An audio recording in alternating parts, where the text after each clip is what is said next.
All right, so we're getting a lot closer to the next Apple event. And with that, a lot more leaks are flooding out. I'm sharing with you some of the craziest features that we've ever seen on an iPhone, and unlike Tim, I'm really excited about this. Okay, so first off, let's give some context. For those of you who aren't following the channel or aren't following the latest Apple news, the iPhone 13 is set to launch on September 24th. Looking at a calendar and assuming this year follows the same pattern as last year, this means the pre-orders will start on Friday, September 17th, and the keynote is likely to fall on the Tuesday before, on September 14th. And this also means that we're just 2 weeks away from an Apple keynote. And we've got a lot of good news to share today, so let's start with the bad.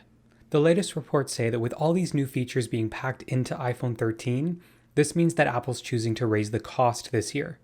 We're hearing that Apple will be raising their prices across the lineup by $100 US, making the Pro Max $1,199, the Pro $1,099, the iPhone 13 will be $899, and the Mini will raise to $799.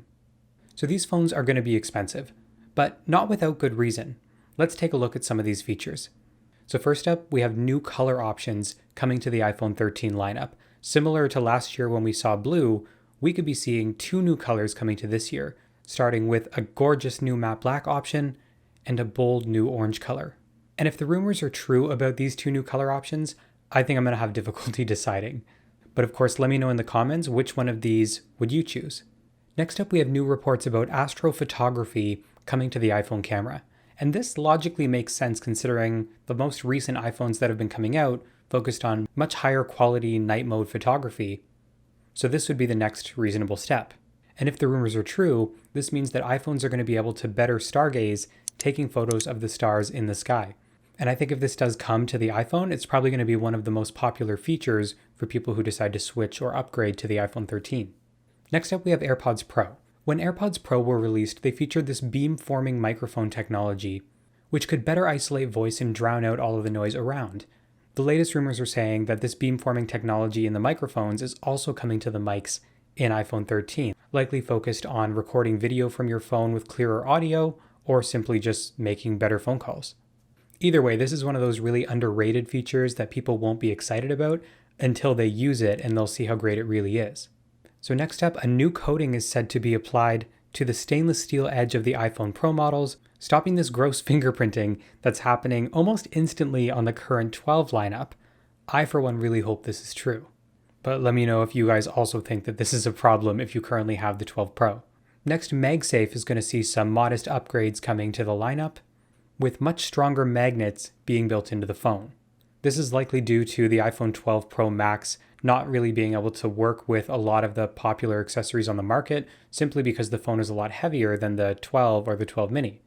And while I'm hoping that someday we can have data transfer through MagSafe, right now it looks like the only update is those stronger magnets. Now, this last feature is one that's the most exciting and literally out of this world, and that's because it involves satellites. The iPhone 13 is set to no longer rely on cellular service, and it's said to be able to send messages or make calls through a low Earth orbit or LEO satellite communication. This means that when your phone is out of service and can't rely on 4G or 5G connectivity, it'll be able to use satellites to send those messages or make calls. This also means that it'll essentially eliminate dead spots, assuming there are satellites nearby. And when you think about it, it really does seem like a logical feature that they would include, and it would certainly take iPhone to the next step.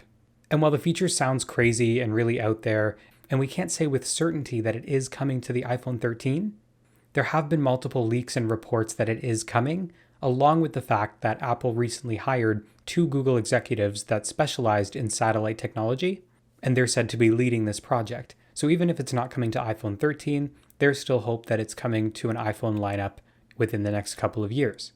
But I, for one, hope it's coming to iPhone 13. So that's everything that I have right now. However, if I have more news on iPhone 13, of course I'll cover it on the channel. So be sure to hit that subscribe button to see more of these videos from me. And in the meantime, let me know what you guys think is the top feature of iPhone 13. Leave your vote down below in the comments now. While you're down there, remember to hit the like button because it tells YouTube that videos like this don't suck. And thank you guys for watching and supporting the channel. See you in the next one.